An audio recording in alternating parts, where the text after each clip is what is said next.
नमस्कार मित्रों, शंभु के तीर के इस एपिसोड में आप सबका स्वागत है। मैं हूं शंभुनाथ शुक्ला। मैं पिछले 2 दिन से आपको बता रहा हूं कि गुजरात राज्य के कच्छ इलाके में जो अवशेष पाए गए हैं, यानी सिंधु घाटी सभ्यता के, उनमें से एक सबसे महत्वपूर्ण है धौलावीरा। धौलावीरा इसलिए ज़्यादा उसकी इम्पोर्टेंस है कि ये पहला ऐसा मॉन्यूमेंट्स है, पहला ऐसा खंडहर अवशेष मिले हैं जो त्रिस्तरीय है। त्रिस्तरीय यानी एक सबसे ऊपर एक क्लास रह रहा है, उसके बाद मैंने कल बताया था बीच में मिडिल वर्ग रह रहा है, यानी सबसे ऊपर राजा, फिर सामंत, फिर नीचे प्रजा है।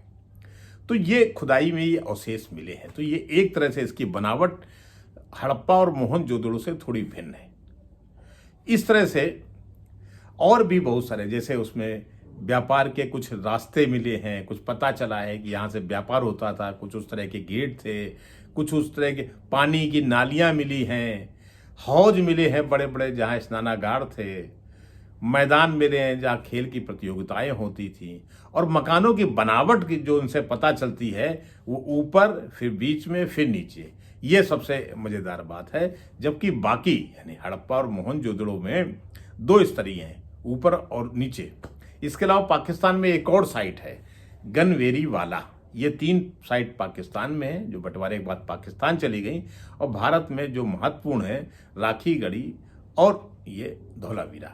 इसके अलावा लोथल हरियाणा राज्य में है, पर ये राखी गढ़ी और जो धौलावीरा है ये गुजरात के कच्छ इलाके में है। कच्छ इलाका जैसा पहले बता चुका हूँ मैं कि ये वाइट रन यानी सफ़ेद बिल्कुल दिखाई पड़ने वाला एक रन है, जिसमें जो रेत है वो बजाय भूरी दिखाई पड़ने के लिए वो एक तरह सफ़ेद है। समुद्र का छोटा हुआ, कभी समुद्र यहाँ था जो वहाँ से चला गया, यहाँ से हट गया, और ये रेत सफ़ेद एकदम रेत पड़ी हुई है। वो रेत बहुत नमकीन है। इसका मतलब ये कभी न कभी इससे नमक बनता रहा होगा, नमक बनता भी है वहाँ पे गुजरात में, इसलिए। और निर्जन स्थान है, मरुस्थल में करीब 100 किलोमीटर आपको चलना पड़ता है इस रेगिस्तानी इलाकों में, तब हम पहुँचते हैं। हालांकि कुछ चीज़ें, भुज के पास बड़े बड़े शहर, भुज तो शहर बड़ा है ही, और जो वहाँ पे कैमल राइडिंग करते हैं या कभी कभी जो लोग जाते हैं रेत देखने, वाइट रन देखने, वो भुज में जाते हैं। धौलावीरा की तरफ कोई नहीं आता। धौलावीरा जामनगर से होते हुए राधनपुर, राधनपुर से रापड़, और रापड़ से 100 किलोमीटर पड़ता है। दोनों तरफ वाइट रन है, मीलों तक फैला हुआ है, पता नहीं कहाँ तक उसका ओर न छोर दिखाई पड़ता है। बीच में सड़क चली आ रही है। 100 किलोमीटर जाने पर एक काफ़ी बड़ा स्पेस है, एक गांव मिलता है जिसका नाम है धौलावीरा। धौला यानी सफ़ेद, सफ़ेद नमक से भरा हुआ कुआं, कुआं उसमें पानी नहीं है, सफ़ेद कुआं, यानी यहाँ तो कुएं में जल होता है और वहाँ रेत भरी हुई है, तो सफ़ेद कुआं धौलावीरा। उसी धौलावीरा पे ये जो अवशेष मिले हैं। अब सोचिए वाइट रन चला आ रहा है, अचानक एक बड़ा चौड़ा स्थल मिलता है, और फिर थोड़ी सी हरियाली मिलती है, हल्के फुल्के जंगल मिलते हैं, मिट्टी के टीले मिलते हैं। तो जाहिर है एक ये उत्सुकता भी हुई कि आखिर है यहाँ क्या। तो फिर पुरातत्वविद वालों, जो लोग हैं एएसआई से जुड़े हुए जो पुरातत्वविद हैं, उन लोगों ने इसकी खुदाई कराई। 1989 में इसकी खुदाई हुई, जो प्रोफेसर आर.एस. बिष्ट ने की, जो गढ़वाल के रहने वाले हैं और लखनऊ यूनिवर्सिटी पढ़े हुए हैं। इसके अलावा एक और सज्जन जो उत्तर प्रदेश के से सटे हुए उत्तराखंड के थे, वो हैं यदुवीर सिंह जरावत जी। उन दोनों लोगों ने मिलकर पहले वहाँ खुदाई करी। उसके बाद और लोग भी जुड़े। अनिल तिवारी बाद में वहाँ रहे, उन्होंने के देख रेख में खुदाई हुई। राकेश तिवारी जी डीजी थे जो एएसआई के, उनकी देख रेख में। यानी इस तरह से खुदाई का काम निरंतर चलता रहा। तो अब जो मिला है, और उसके बाद इस समय इसी साल 21 जुलाई 2021 को यूनेस्को ने इसको विश्व धरोहर में शामिल कर लिया है। यानी अब धौलावीरा अनजान नहीं रहा, पूरी दुनिया में इसे जाना जाएगा। भारत में 40वां जो स्थान मिला है, 40 जो इसके पहले 39 ढूंढी जा चुकी हैं, 40वां ये धौलावीरा है। इसमें कितने साल पुराने अवशेष हैं, इसका एक मोटा मोटा अनुमान जो लगाया गया है वो ईसा से 3000 साल पहले का है। यानी ईसा से हम जब 3000 साल पहले का लगाते हैं, इसका मतलब 5000 साल तो हो गई। तो 5000 और 6000 साल पहले के बीच में कभी कोई सभ्यताएं विकसित हुई थी, जिन्हें सिंधु घाटी सभ्यता कहते हैं। क्योंकि सिंधु नदी वहाँ विशाल नदी है जो अरब सागर में आके गिरती है। इसी के इस तरफ और उस तरफ जो सभ्यताएं विकसित हुई वो सिंधु घाटी सभ्यताएं कही गई। उस जमाने की सभ्यताएं कितनी विकसित थी कि जो मिले हैं भवन, वो समझिए 1 फुट चौड़े, 1 फुट ऊंचे और 1 फुट चौड़ाई वाले, 1 फुट ऊंचे लंबे और चौड़ाई वाले जो पत्थर हैं, अनगढ़ पत्थर, कोई बहुत गढ़े नहीं है, उनसे ये इमारतें चिनी गई थी। चिनाई इनसे हुई थी। और ऐसे इमारतें लगातार, इमारतें आज भी मौजूद हैं। इमारतों मतलब कोई भवन नहीं, लेकिन उनके अवशेष जो कभी रेत या तूफान या कैसे ये लोग सभ्यता अविकसित खत्म हो गई, ये पता नहीं चलता। क्योंकि अगर कोई हमलावर लूटता तो नष्ट कर देता, वो नष्ट नहीं है, टूटे फूटे हुए नहीं है, यथावत मिले हैं। मतलब जो पिछले 5000 सालों में जो उन पे मिट्टी पड़ती रही, धूल जमती रही, ऐसा लगता है कोई चीज गड़ी थी। जैसे जमीन में नहीं सोना गाड़ देते थे, जमीन में संपदा गड़ी थी और फिर मिल गई, इस तरह का कुछ हुआ है। तो सभ्यताएं नष्ट नहीं हुई।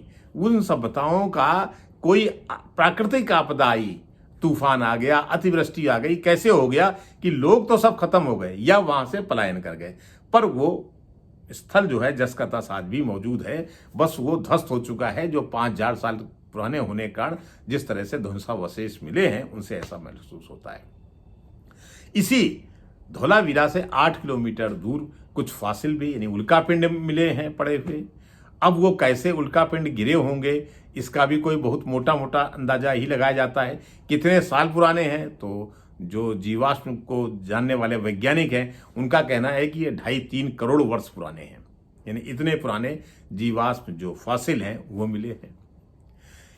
उसके बाद फिर कुछ इलाका फासिल का है, थोड़ी ऊंची ऊंची पहाड़ियां हैं, फिर वो रन है और रन दिखाई नहीं पड़ता। कहते हैं वो आगे पाकिस्तान तक चला गया है, चला ही गया होगा, क्योंकि उसी के पास बीएसएफ जो भारत की सीमा सुरक्षा बल है, बीएसएफ की आखिरी चौकी है। उसके बाद फिर खत्म है। फिर उसके बाद कहाँ तक उनकी चौकी, जहाँ तक जाति क्षेत्र होगा वहाँ तक भारत है। उसके बाद फिर पाकिस्तान का इलाका है।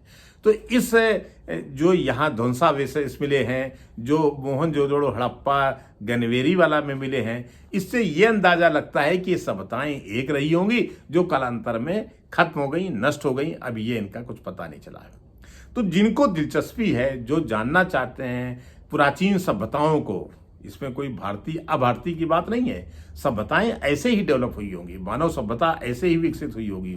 तो वो सभ्यताएं कहाँ चली गई, कब खत्म हो गई, इसके बारे में बड़ा लंबा चौड़ा अभी विशद अध्ययन बाकी है। मैं तो मित्रों कोई पुरातत्वविद नहीं हूँ, लेकिन मेरी दिलचस्पी है मानव सभ्यता को जानने के लिए। ये निजी दिलचस्पी है और मैं थोड़ा बहुत पढ़ता रहता हूँ। तो उससे जो मुझे अंदाजा लगता है कि इस तरह की चीजें दुनिया भर में खोजी जानी चाहिए, ताकि पता तो चल सके कि मानव सभ्यता कैसे विकसित होनी शुरू हुई।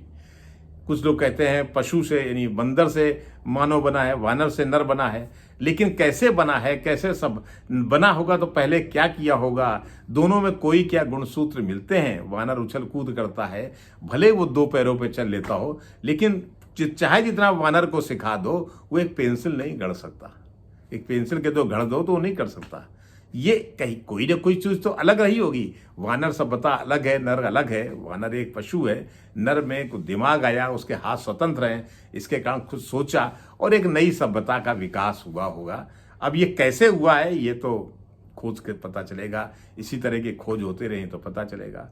और जिन किसी को दिलचस्पी हो, उनको इस गुजरात के कच्छ इलाके के इस क्षेत्र में जरूर जाना चाहिए। वहाँ बहुत दिक्कतें हैं, हो सकता है आपको सेम डे लौटना पड़े। रुकना चाहें तो एक रिजॉर्ट जरूर बना हुआ है, बाकी वहाँ कुछ भी नहीं है। तो यानी 100 किलोमीटर जाना और 100 किलोमीटर आप वापस आ जाइए, तभी संभव है। और वैसे भी अगर जिनको पुरातत्व से दिलचस्पी होती है उनको काफ़ी संघर्ष करना पड़ता है। मैं तो वहाँ 2 दिन रुका था। संयोग था कि मुझे एएसआई का जो गेस्ट हाउस है, आर्कियोलॉजिकल सर्वे ऑफ इंडिया का जो गेस्ट हाउस है, वो मुझे मिल गया था। लेकिन उसमें बहुत, हमने पहले ही बताया कि बहुत असुविधा है। ना तो उसमें बिजली है, ना उसमें पानी का बहुत अच्छा व्यवस्था हो पाती है। जो कुछ उनके केयर टेकर जयमल भाई भिजवा देते थे वही है। फ़ोन करना हो तो फ़ोन का संपर्क सब खत्म हो जाता है। तो एक तरह से वहाँ जाकर के आप उसी 5000 साल पुरानी सभ्यता से आत्मलीन होना चाहें तो बहुत अच्छा है। लेकिन अगर आपको दिलचस्पी नहीं है तब तो फिर आप भुज जाएंगे और व्हाइट रन का आनंद लेंगे।